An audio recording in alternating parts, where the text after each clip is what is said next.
So what is going on, guys? NandoPlane73 here with another video, and today this video is going to be about iPadOS 13.3 Beta 1. So I unfortunately have not been able to get it as of yet, and hopefully the release comes out really soon, because I know that the developer beta came out already, and usually that means that the public beta releases like within a few hours or maybe even the next day. But I did want to share with you guys, what was new with iPadOS beta 13.3 Beta 1. I said beta twice. But just some quick housekeeping. I have started watching Apple TV. I already finished the first 3 episodes of For Mankind. Great show. Like the whole plot is if Russia beat us to the moon. And that's all I'm gonna say. It's a very good show. And now I'm watching the morning show, which is also really great. So I'm very impressed with the quality of content that Apple TV is providing. Now, given there isn't much, so once you're done with those, you're kind of, stuck with Apple TV for no reason. But then again, I have it for a year free. It's very easy to get for free, at least some sort of free trial in the beginning. So definitely watch the video that I'll post below of me talking about Apple TV. But when it comes to iPadOS beta 13.3, there's a few main changes, right? So if you guys know, obviously there's been a lot of RAM management issues when it comes to iOS 13 and iPadOS 13.2. So what I've noticed with iPadOS 13.2 is that if it's an Apple native app, then it's totally fine. There's no RAM management issues. Like I've had about 12 different Apple apps open at the same time, and it doesn't like reset itself or reload itself.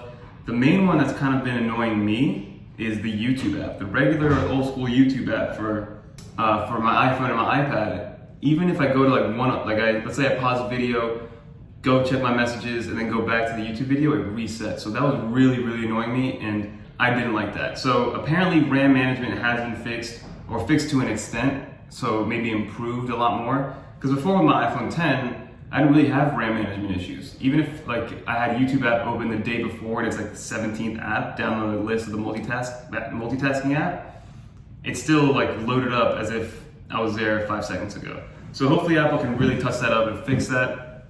And then in terms of visual differences, there is now, I'm gonna overlay this on the screen, there is now a way to put limits on communication between you and somebody else. So in the set limits app, you can set limits. I'll show you guys that cool little hack. There is a way now to, by individual contact, limit the amount that you speak or even message that person. So I thought that was very interesting. Again, I don't think I'll be using that, but it's there if you guys want to. If you guys want to restrain yourself from speaking to somebody for more than X amount of time.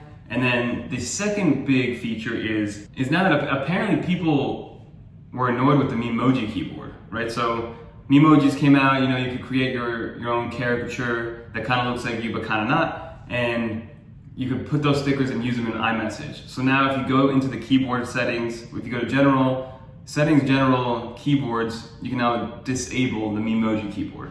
So that's a new update. So if you guys don't want to see it in there, then you're good to go. And then for some reason, apparently there's no Beats Solo Pro support. So if you're on iOS 13.3 Beta 1 and you have Beats Solo Pros, you're kind of out of luck. You can't connect them because for some reason Apple doesn't recognize it, or the iOS 13.3 Beta 1 doesn't recognize it.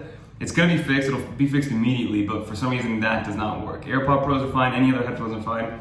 It's just the Beats Solo Pros that aren't being recognized, and there's no support for that right now. So Apple better get on that quick, because people spent $250 on those headphones, and then they dropped to $200 within a month. So that's pretty much it. Again, once I get my hands on it, I'll test it out, and I really hope, the key thing for me is RAM management, because I need that to work very quickly. Other than that, I've been very happy with iPadOS. It's been getting the job done, very quick, very reliable, because that's what these things are. They're very reliable, and I'm happy with it overall. So comment below if you guys have any questions. I am planning on making a iPad Pro 1 year later video. So if you guys have anything that you guys want me to touch on, definitely put it in the comments below, and I'll make sure to include it in the next video. So that's gonna do it for now. Don't forget to like, comment, subscribe. Until next time, peace. Comment below if you made it to the end too.